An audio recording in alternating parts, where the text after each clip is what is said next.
What is up, guys? Out for a romantic weekend with my fiance, but still making videos. Kak is here. Oh my god, so true. And today we have some brand spanking new Destiny 2 news, courtesy of the Bungie Weekly update that has just been released, looking into the future. Well, not actually looking into the future, but talking about some of the future things we can expect to come to Destiny 2, some updates, some buffs, and stuff like that, as well as some upcoming events. So let's just get started here. Now, the first thing we are going to talk about is going to be the next update hitting Destiny 2 when Season 5 arrives. It's Season 4 right now. And the first thing Bungie talks about is some performance updates specifically for the console. Bungie says, quote, "We have been paying close attention to reports of long load times on console and are working on improvements to reduce these load times. Let's break down 3 distinct performance issues that we're looking into. So, number 1, starting up the game, signing on and selecting your character. Number 2, loading into activities and traveling throughout a destination. And number 3, loading the player inventory screen and switching between UI tabs." Frankly, as someone who mains a PS4 but even has a PS4 Pro, these are all absolute issues. You want to open up your inventory and change your weapon quickly before a fight.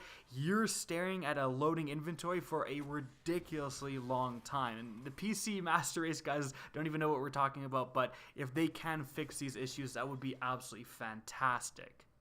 In fact, they give an example saying that the load time from orbit to the EDZ should be reduced from around 2 minutes right now to 1 minute when this update hits. That's a halved time, and I'm very excited for that. It's going to make things just smoother. It's a general quality of life improvement I think a lot of players are going to enjoy. But moving on from there, they talked about some super tuning that's going to be coming with Season 5 with number 1, Spectral Blades. They say Spectral Blades is going to be heavily retuned to increase the reliability of melee attacks in PvP and to bolster the effectiveness of Super's stealth capabilities. The following changes are planned to reach these goals. So there's a lot of things. So if you're a hunter main, pay attention. There's some big changes. So number 1, increasing the melee lunge range of all attacks. Number 2, reducing the cost of light melee attacks. Number 3, increasing the number of consecutive hits required to speed up your attack rate. Number 4, decreasing the base attack speed to improve hit registration on intended targets. So they have a little, developer commentary note here because that sounds weird, and saying this is not intended as a nerf. The goal here is to increase the intentionality of the attack rate increase so that it is most often happening when players are focusing on a single target. Next thing they changed, retuned melee targeting to have a greater emphasis on player input. For example, where your stick input is directed toward or which target your camera is facing, with the developer commentary here being, the goal here is to reduce the likelihood of melee targeting, picking enemies that you don't want to hit. And that's definitely an issue. And the last thing they're changing is increased viability of stealth mechanics, with 2 changes here. Number 1, added a small amount of damage resistance to the stealth state. So if you do get sniped while you're in stealth, potentially you can survive what previously you would die to. And the second change, further decrease to super drain when in stealth state. So a lot of changes there, but overall, definitely Spectral Blades is going to be becoming a more powerful option to utilize. It's got some great features to it.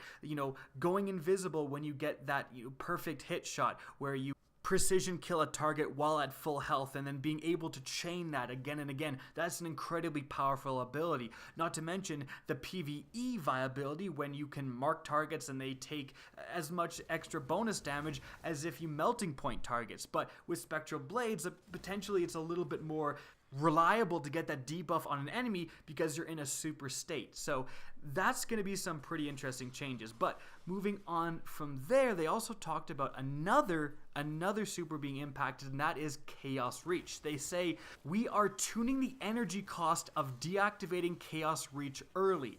The intent of this tuning pass is to make it more rewarding to skillfully time your early deactivation when using this super.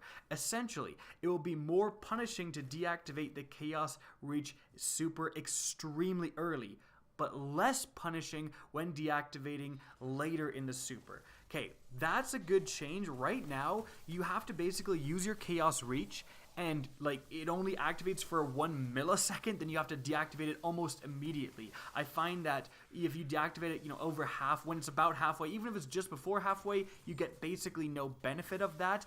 And that seems like it's really taking away from this entire feature of the super, the early deactivation. Frankly, it should give you bonus super energy no matter when you deactivate it, as long as you're cutting off some of the time. So being able to use it against like one yellow bar, deactivate it before halfway, and then still have a considerable amount of super, like that again is really going to increase the skillfulness when using this super. In addition to that, they're actually looking at adding checkpoints to various activities like the Last Wish raid, so that's pretty interesting.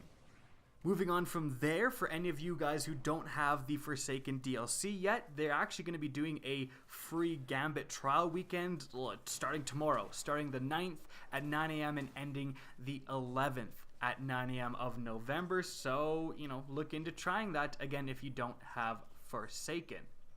And if you do own Forsaken, that same weekend, again starting tomorrow, is going to be double Infamy in Gambit. So they're really just cranking out the ranks. It was triple Infamy last weekend, geez. Now, moving on from there, something very interesting is that this season, Season 4, is due to end and switch to Season 5 on November 27th. Now, is that going to be the exact same date that the new Black Armory DLC comes out? Because it was supposed to release, sometime in December. Possibly. They are saying that, well, they did previously kind of say that the seasons would switch with the arrival of the annual pass DLCs, but that's not necessarily set in stone, but that's a very important date. And in relation to this date, that means you got to get all your Season 4 stuff before the November 27th deadline. Actually, they did talk about the Crucible stuff, for example, getting the Luna's Howl and also getting the Broadsword. Now, the quests will stick around all year. So just because it goes into Season 5, you still have the chance to get those weapons, but your ranks are going to reset for everything. So if you are at a quest step for those items where you have to get a certain rank, you're going to have to do it all over again if you don't get it done before Season 5 arrives. So very much keep that in mind. But before that date, another event happening is the next Iron Banner. The final Iron Banner of Season 4 is going to begin at 9 a.m. on the 13th of November, and it's going to end on the 20th at 9 a.m. So if you're looking to earn triumphs and get loot, definitely that is your week to grind. Well, it's your only option to grind in terms of the Iron Banner before it probably comes back with some changes in Season 5.